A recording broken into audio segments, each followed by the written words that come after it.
Hello दोस्तों, कैसे हैं आप लोग। आशा करते हैं अच्छे होंगे। बेस स्टडी बॉय सुशील सर चैनल पर आप सभी का स्वागत है। इस क्लास में क्लास 10वीं का जीव विज्ञान पढ़ेंगे और भारतीय भवन का पढ़ेंगे पार्ट 1 में पढ़ना है हम लोगों को जैव प्रकरण एवं पोषण। तो पोषण पोषण एवं जो है अन्य जैविक प्रक्रिया प्रक्रमों को समझने के लिए आवश्यक है कि हम सबसे पहले सजीव एवं जो है निर्जीव के बीच के अंतरों को जान लें। सबसे पहले हम जैव प्रक्रम समझने के लिए हमको सबसे अति आवश्यक है जो सजीव और निर्जीव को जान लें। तो चलिए, सजीव किसे कहते हैं। सजीव जिनमें विभिन्न जो है जैविक क्रियाओं होते हो उसे हम क्या कहते हैं, सजीव कहते हैं। जिसमें विभिन्न प्रकार के जैविक क्रियाओं, जैसे हम बात करेंगे उपापचय क्रिया हो गया, शोषण हो गया, उत्सर्जन हो गया, और जो है गति हो गया, वृद्धि हो गया, जनन हो गया, ये सब को हम क्या कहते हैं, ये सब को हम जो है सजीव कहते हैं। ये जैविक क्रियाओं होते हैं। और निर्जीव उसे कहते हैं वे वस्तुएं जिसमें जान नहीं होते हैं, उसे हम क्या कहते हैं, निर्जीव कहते हैं। जैसे हम पहाड़ हो गया, आकाश हो गया, पौधे हो गया, जानवर हो गया आदि। चलिए, हम अपने चारों ओर अगर और गौर से देखें तो विभिन्न प्रकार के वस्तुएं, आकाश, पहाड़, जानवर, मकान, जमीन, चिड़िया, कीड़े पतंगे आदि दिखाई पड़ेंगे। इनमें से कुछ जैसे आकाश और मकान एवं जमीन निर्जीव है, ये सब निर्जीव है। इसमें ये सब अगर हम बात करेंगे निर्जीव के, तो जिसमें जो है जान न हो, इस सब में जान नहीं होते हैं। जबकि ऐसे पौधे हो गया, जानवर हो गया, चिड़िया हो गया, कीड़े मकोड़े सजीव है, ये सब सजीव है। सजीव जो है जीवधारी जो है, अगर जितना भी सजीव जीवधारी और अपने एक निश्चित व्यवस्था रहती है, और जिसमें से जीव संबंधित विभिन्न कार्यों का संपादन करते हैं। और जीवों में संपन्न होने वाले जीवों में संपन्न होने वाली ये जैविक क्रियाएं से हमें पता चलता है कि ये सभी सजीव है। हम जो दैनिक जीवन में देखते हैं, जो जैविक क्रियाएं होते हैं, इस जैविक क्रिया के माध्यम से हम समझते हैं ये सब क्या है, सजीव है। जैविक क्रिया का फलस्वरूप उपापचय हुआ, शोषण हुआ, उत्सर्जन हुआ, गति हुआ, वृद्धि, जनन, ये सब जैविक क्रिया है। इस जैविक क्रिया समझते हम क्या है, ये सजीव है। लेकिन उदाहरण के तौर पर जो उड़ती हुई चिड़िया, दौड़ती हुई जानवर, और जो है सोए हुए जीवों, और शोषण से शरीर के होने वाले गति आदि जो है अवलोकन से यह ज्ञात होता है कि ये सभी सजीव प्राणी है। और पौधे भी जो है समय के इसी प्रकार जीवों के विभिन्न प्रकार के जो है गतियाँ दिखाई पड़ती हैं। लेकिन बहुत से ऐसे जीव हैं जिनमें से वृद्धि, शोषण आदि संबंधित गतिविधियां जो है परिलक्षित नहीं होते हैं। इस परिलक्षित नहीं होने के कारण हम कह सकते हैं जो जीवों में पाई जाने वाले गतियाँ बहुत आणविक जो है पर स्तर पर होते हैं, जो दिखाई नहीं पड़ते हैं। इनके अभाव में हम बात करेंगे तो विषाणु एवं वायरस, जो विषाणु होते हैं, वायरस जो सजीव वर्ग तक जो है नहीं रहते हैं। अगर विषाणु और वायरस की बात करेंगे तो उसे हम सजीव नहीं मान सकते हैं, नहीं सजीव वर्ग तक नहीं रख सकते हैं, तब नहीं जो है रख सकते हैं। और जब तक वो किसी जो है जीवित व्यक्ति को कोशिकाओं का जो है संक्रमण आणविक न हो।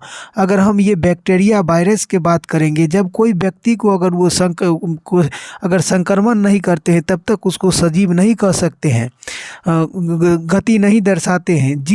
जीवों के संचालन में जो है आणविक गति की आवश्यकता होते हैं। हमारे जीव को संचालन के लिए आणविक गति की आवश्यकता होते हैं। आप जानते हैं कि जीवों का शरीर जो है कोशिका का बना होता है। जितने जीवों का शरीर कोशिका का बना होता है और एवं इनके जीव द्रव में विभिन्न प्रकार के अणु पाए जाते हैं और जीव के विभिन्न प्रकार के अणु पाए जाते हैं। सजीवों और जो है निर्जीव पदार्थों में सबसे बड़ी अंतर यह है कि अणुओं का विन्यास एवं जो है संयोग व्यवस्था होते हैं और जीवित पदार्थों में अणुओं का विशेष जो है प्रकार के संयोजन होते हैं। अगर जीवों में बात करेंगे तो जीवों के पदार्थों में अणुओं का विशेष प्रकार का संयोजन होते हैं और इस संयोजन से अगर हम बात करेंगे इस संयोजन से जिसके फलस्वरूप जीवों का जो है निर्माण संभव होते हैं। न्यूक्लियोप्रोटीन अणुओं के साथ अन्य तत्व के अणु विशेष रूप से संयोजन होकर जीव द्रव एवं निर्माण करते हैं, जो जीवित जो है मूलधारा को जीव द्रव में जो है जीवों के सारे गुण विद्यमान रहते हैं। अगर हम बात करेंगे न्यूक्लियोप्रोटीन में अणुओं के साथ विभिन्न तत्व अणु विशेष रूप से संयोजन से जीव द्रव का निर्माण करते हैं और यह जीव द्रव का मूलधारा जीव द्रव में सजीवों को सारे गुण विद्यमान होते हैं। अब बात करेंगे आगे,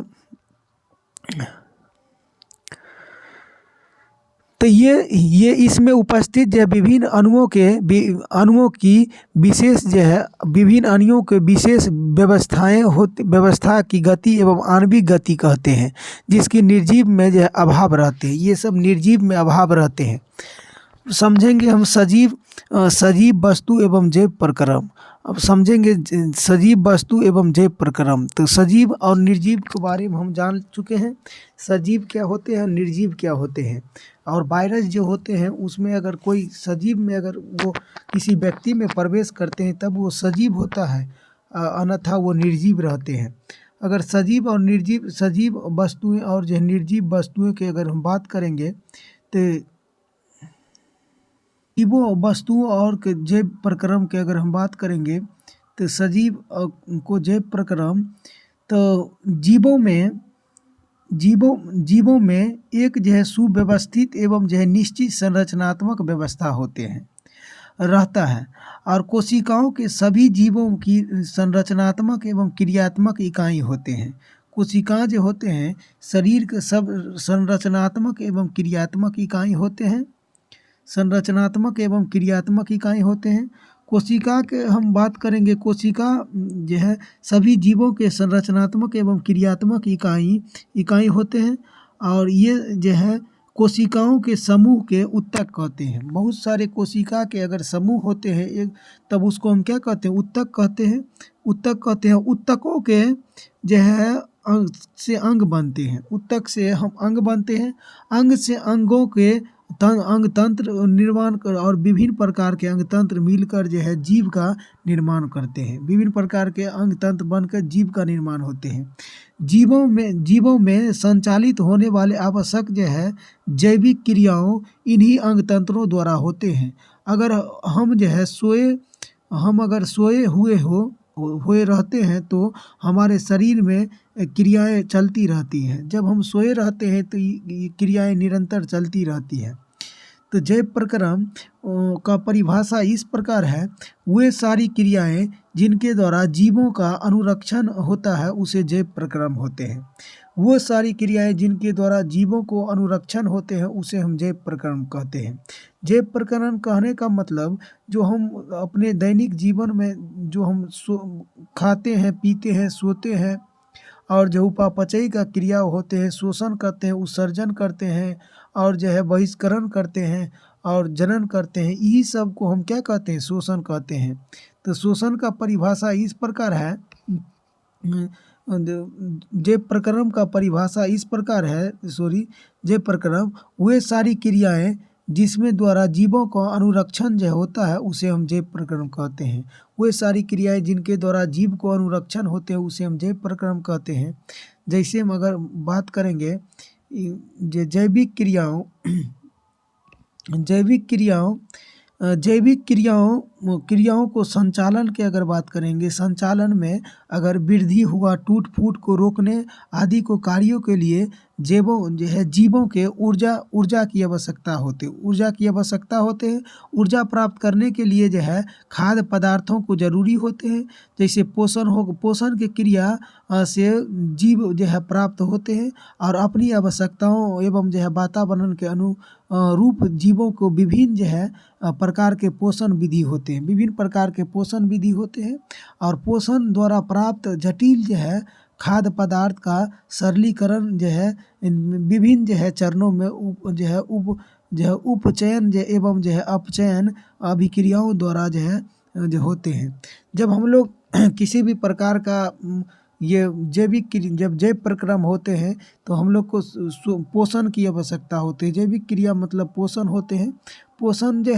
पोषण के अगर अधिकांश बात करेंगे हम लोग जो है वातावरण में जो है पोषण पर जटिल एवं जो है खाद्य पदार्थों में करते हैं और वो सरलीकरण मिला करके विभिन्न चरणों में और जो है उपचयन एवं जो है अपचयन के अभिक्रिया होते हैं और इस प्रक्रिया को हम शोषण कहते हैं।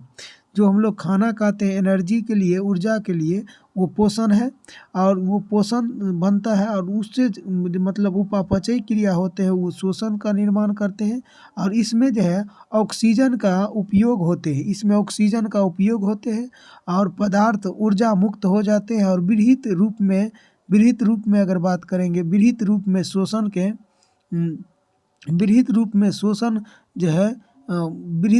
शोषण एवं जो है ऑक्सीजन के उपयोग होते हैं और ये ऊर्जा मुक्त हो जाते हैं। इसमें रूप में शोषण के सभी क्रियाओं को सम्मिलित रूप में होते हैं। एक कोशिकाएं सरल जीवों में खाद्य पदार्थों का ग्रहण करने से पौधे में अगर गैसों में आदान प्रदान एवं अपशिष्ट उत्पादन के निष्कासन हेतु खाद्य अंगों नहीं होते हैं, क्योंकि इनका सारा शरीर पर्यावरण के संपर्क में रहते हैं। लेकिन बहुकोशिकाएं जो जटिल जीवों में सारी कोशिकाएं अपने पर्यावरण के जो सीधे जो है संपर्क में नहीं रह पाते हैं और इनमें विसरण जो है कि साधारण जो है क्रियाएं एक कोशिकाएं के द्वारा होते हैं। एक कोशिकाएं द्वारा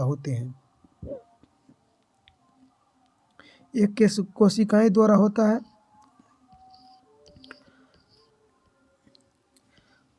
एक कोशिकाएं द्वारा होता है, इसमें हो जाती है और इस बहुकोशिकाएं जीवों में जो खाद्य पदार्थों को गैसों के परिवहन के लिए परिवहन तंत्र होते हैं। मतलब एक कोशिकाएं जिसको शरीर एक कोशिकाएं के बना होता है, जैसे अमीबा, प्रामीशियम। बहुकोशिकाएं जिसके शरीर बहुत सारे कोशिका से बना होता है, 2 कोशिका से बना है, उसे हम बहुकोशिकाएं कहते हैं। जिसमें परिवहन के लिए जो परिवहन तंत्र होते हैं और इस द्वारा जो है खाद्य पदार्थों गैस शरीर के एक हिस्से से जो है ग्रहण करने लगते हैं, दूसरे हिस्से में स्थानांतरित होते हैं, जाते रहते हैं और विभिन्न जैविक क्रियाओं के फलस्वरूप जीवों के कई प्रकार के हानिकारक अपशिष्ट उत्पन्न होते हैं। का निर्माण होते हैं जिसका शरीर का निष्क्रियता उत्सर्जन होते हैं और सरल जो है एक कोशिकाएं जीवों में यह विसरण की क्रिया आसानी से संपन्न हो जाते हैं। एक कोशिकाएं शरीर में यह विसरण की क्रिया आसानी से संपन्न हो जाते हैं। उत्सर्जन का मतलब हुआ जो हम लोग उत्सर्जित करते हैं और जबकि जो है बहुकोशिकाएं के शरीर में एक के लिए विशिष्ट अंग नहीं रहते हैं। बहुकोशिकाएं में एक विशिष्ट अंग नहीं रहते हैं। बहुकोशिकाएं में विशिष्ट अंग नहीं रहने के कारण इसमें जो है हमेशा जो है इसमें जो है उत्सर्जन के एक कोशिकाएं जीवों के एक विशेष क्रिया आसानी से संपन्न होते हैं, जबकि जो है बहुकोशिकाएं जीवों के लिए एक विशिष्ट अंग रहते हैं। विशिष्ट अंग रहते हैं, इसका प्रकार सजीवों में पोषण होते हैं। इसी प्रकार सभी सजीव में पोषण होते हैं, शोषण होते हैं, परिवहन होते हैं, उत्सर्जन होते हैं। ये सब जो है जैविक क्रियाएं हैं। ये सब हम लोग जो शरीर में जो पोषण करते हैं, जो खाद्य पदार्थ को खाते हैं, शोषण करते हैं, सांस लेते हैं, परिवहन करते हैं, एक जगह से दूसरी जगह जो हमारे ब्लड जाते हैं, उत्सर्जन करते हैं, जो उत्सर्जन करते हैं आदि, ये सब जैव प्रक्रम है। इस पर अतिरिक्त जो है सभी जीवधारी जो है जनन द्वारा जो है अपने संख्या में भी वृद्धि करते हैं। ये जनन करके अपने संख्या में वृद्धि करते हैं। सजीवों के नियंत्रण एवं समन्वय जो है उत्तेजनशीलता आदि क्रियाओं पाई जाती हैं। इस क्रियाओं के आधार पर सजीवों वस्तुओं निर्जीव से अलग की जाती है। अब हम पोषण एक मुख्य जैविक प्रक्रियाओं के बारे में समझेंगे। अब इस पाठ में हम पढ़ेंगे पोषण क्या होते हैं। पोषण समझने के लिए पोषण जीवन संबंधित क्रियाओं, मतलब जीवन संबंधित क्रियाओं को सुचारू रूप से जो है चलाने के लिए प्रत्येक जीव की दो प्रमुख आवश्यकताएं होते हैं। जीवन अगर हमारे सुचारू रूप से चलाने के लिए दो प्रमुख जो है आवश्यकताएं होते हैं। पहला, जीव की उपापचयी क्रियाओं के संचालन के लिए निरंतर ऊर्जा की आवश्यकता होते हैं। अगर जीव जो है अपना उपापचयी क्रियाओं को संचालन के लिए निरंतर जो है ऊर्जा की आवश्यकता आपूर्ति होती है। और दूसरा जो है शरीर जो है के वृद्धि जो है टूट फूट और उत्पादकों को मरम्मत के लिए जीव द्रव्य का नियंत्रण करना अति आवश्यक है। जब हम लोग खाना पीना नहीं खाएंगे तो हमारे जीव में जो है जैविक क्रियाओं संचालन ऊर्जा आपूर्ति कहाँ से होगा, नहीं होगा। उसके बाद ये सब पोषण के द्वारा होता है। और शरीर के वृद्धि के लिए अगर हमारे शरीर डेवलप करना चाहते हैं तो टूट फूट को ऊतकों को जो है ऊतक की मरम्मत के लिए जीव द्रव्य का निर्माण अति आवश्यक है, जो जीव द्रव्य है। और इन आवश्यकताओं को आपूर्ति के लिए अपने जीवन के जो है अस्तित्व को बनाए रखने के लिए प्रत्येक जीव को जीवन पर्याप्त भोजन की जरूरी होते हैं। अब इसी सब को स्थिति बनाने के लिए पर्याप्त जीव को भोजन की अति आवश्यक है। भोजन की स्थिति विभिन्न तत्व और से कार्य करते हैं। भोजन के ऐसे तत्व जो पोषण कहते हैं, इसी को हम पोषण तत्व कहते हैं। अतः हम पोषण का परिभाषा इस प्रकार देंगे, जो वह विधि जिसमें जीव पोषण तत्व जो है को ग्रहण कर उसका जो उपयोग करते हैं उसे हम पोषण तत्व कहते हैं। पोषण तत्व का कहने का साइंस ये हुआ, जो वह तत्व जिसमें वह विधि जिसमें जीव पोषण तत्व ग्रहण करते हैं। जो हम लोग खाना पीना खाते हैं उसको उपयोग करके, जो हम लोग खाना पीना खा करके और जो हम कार्य करते हैं उपयोग करते हैं, उसी को हम क्या कहते हैं, पोषण तत्व कहते हैं। पोषण के विधि की अगर बात करेंगे तो पोषण जो है दो विधि होते हैं। पोषण के जो है दो विधियाँ होते हैं। पहला को स्वपोषी कहते हैं और दूसरा को परपोषी कहते हैं। स्वपोषी और परपोषी। स्वपोषी और परपोषी का हम मतलब समझेंगे। स्वपोषी क्या है और परपोषी क्या है। तो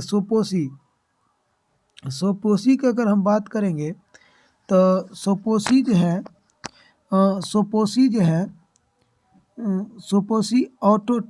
ऑटोट्रॉफ मतलब दो शब्द से बना है। शब्दों के उत्पत्ति दो ग्रीक शब्द से हुआ है। ओटो और ट्रॉफ के मेल से हुआ है। ओटो शब्द का अर्थ होता है सतह और जो है ट्रोफो शब्द का अर्थ होता है पोषण। इसमें हम इस प्रकार परिभाषा करेंगे, ऐसे जीव जो पोषण के लिए एक अन्य जीवों पर निर्भर न रहकर अपना भोजन स्वयं संश्लेषित करते हैं, उसे जो हम स्वपोषी और ऑटोट्रॉफ कहते हैं। मतलब जो स्वपोषी किसे कहते हैं, वैसे जीव जो भोजन के लिए अन्य जीव पर निर्भर न रहकर अपना भोजन स्वयं संश्लेषित करते हैं। अपना भोजन जो है वो स्वयं संश्लेषित करते हैं, उसे हम स्वपोषी कहते हैं। इस प्रकार हम बोल सकते हैं स्वपोषी की अगर बात करेंगे तो सभी हरे पौधे क्या है, स्वपोषी है। स्वपोषी जब हरे पौधे यहाँ पर दिया गया है स्वपोषी क्रिया का सारांश। इसमें आप ध्यान से देखें, स्वपोषी जो वायु से जो है CO2 कार्बन डाइऑक्साइड जो है मतलब ग्रहण कर लेते हैं वातावरण से, और सूर्य के प्रकाश क्लोरोफिल की उपस्थिति में और पानी से H2 जल निकाल लेते हैं और वो ग्लूकोज बना करके ऑक्सीजन में वातावरण में छोड़ देते हैं पौधे। तो इसी प्रक्रिया को जितने भी पेड़ पौधे हैं वो सब स्वपोषी है। स्वपोषी कहने का साइंस जो किसी पर निर्भर न रहो, मतलब वैसे जीव जो भोजन के लिए अन्य जीवों पर निर्भर न रहकर अपना भोजन स्वयं बना लेते हो, उसे हम स्वपोषी कहते हैं। जितने भी हरे पौधे हैं वो अपना भोजन स्वयं संश्लेषित करते हैं सूर्य की सहायता से, तो इसी क्लोरोफिल की उपस्थिति में, इसी को हम क्या कहते हैं, स्वपोषी कहते हैं। आगे इसमें हम दिया गया है जो सभी हरे पौधे स्वपोषी होते हैं और इसके रचना में हरित लवण और क्लोरोफिल जिसे कहते हैं क्लोरोप्लास्ट पाई जाती हैं। जितना कि पेड़ पौधा इसमें क्लोरोप्लास्ट पाए जाते हैं। क्लोरोप्लास्ट में हरे रंग का वर्णक जो है जिसे हम वर्णहरित एवं क्लोरोफिल कहते हैं। जो क्लोरोफिल के कारण वर्ण रंग का हरे रंग का रहता है। जितना भी पेड़ पौधा आप देखिएगा वो सब हरे रंग का रहता है। वो किसके कारण रहता है, क्लोरोफिल और जो है वर्णहरित के कारण पाया जाता है। क्लोरोफिल में उपस्थिति जो है उपस्थिति के कारण ही पौधे का रंग जो है क्या होते हैं, हरा दिखाई पड़ते हैं। ऐसे हरे पौधे सूर्य के प्रकाश से ऊर्जा प्राप्त कर लेते हैं। ये सूर्य के प्रकाश से ऊर्जा प्राप्त कर लेते हैं। क्लोरोफिल की उपस्थिति में कार्बन डाइऑक्साइड जो है CO2 तथा H2O जल द्वारा जो है भोजन कार्बन जो है हाइड्रेट एवं कार्बन पदार्थ संश्लेषण करते हैं और इस प्रक्रिया को हम प्रकाश संश्लेषण कहते हैं। यही जो प्रक्रिया है इसी को हम क्या कहते हैं, प्रकाश संश्लेषण। जो सूर्य के प्रकाश से ऊर्जा प्राप्त कर लेते हैं, क्लोरोफिल के उपस्थिति में कार्बन डाइऑक्साइड ले लेते हैं और H2 जल जो है अपने भोजन जो है कार्बोहाइड्रेट को संश्लेषण करते हैं। इसी प्रक्रिया को हम प्रकाश संश्लेषण कहते हैं। आगे हम चलेंगे, स्वपोषी समझ में आ गया है तो हम चलेंगे परपोषी की ओर। परपोषी किसे कहते हैं, परपोषी किसे कहते हैं, तो परपोषी जो है क्लोरोफिल की जो है अनुपस्थिति के कारण समस्त जंतु का कवक पौधे की तरह जो अपना भोजन स्वयं संश्लेषित करने के समक्ष नहीं होते हैं। मतलब परपोषी जो है हम यह इस प्रकार कह सकते हैं, इसके पास क्लोरोफिल का अनुपस्थिति होते हैं और ये अपना भोजन स्वयं संश्लेषित नहीं करते हैं। भोजन के लिए पूर्ण रूप से ये अन्य जीवों पर निर्भर होते हैं, ये दूसरे चीज़ पर निर्भर होते हैं। और ऐसे जीवों जो अपने भोजन के लिए किसी न किसी रूप में अन्य जीवों पर आश्रित हो, उसे हम परपोषी और जो हेटेरोट्रोफ कहते हैं। हेटेरोट्रोफ शब्द दो जो है ग्रीक शब्द से बना है, हेटेरो प्लस टॉप जो है के मेल से बना है। हेटेरो शब्द का अर्थ होता है विषम या भिन्न कह सकते हैं या पर कह सकते हैं, लेकिन ट्रोफो शब्द का अर्थ होता है पोषण। इसमें हम इस प्रकार इसको परिभाषा कर सकते हैं परपोषी के।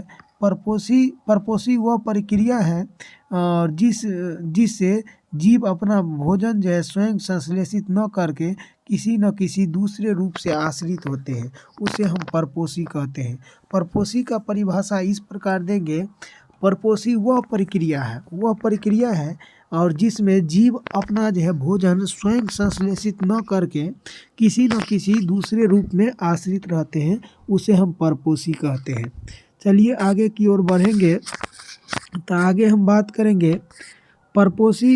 इसमें परपोषी में स्वपोषी और जो है परपोषी के मूल्य जो है अंतर के अगर बात करेंगे स्वपोषी और परपोषी के जो है मूल अंतर यह है कि स्वपोषी की जीवन सरल जो है कार्बनिक अणुओं से जटिल कार्बनिक अणुओं में संश्लेषण करते हैं और जो परंतु जो है परपोषी में जंतु द्वारा ग्रहण किए गए जटिल कार्बनिक अणुओं का विभिन्न जैविक क्रियाओं द्वारा सरल कार्बनिक अणुओं को निम्नीकरण में होते हैं।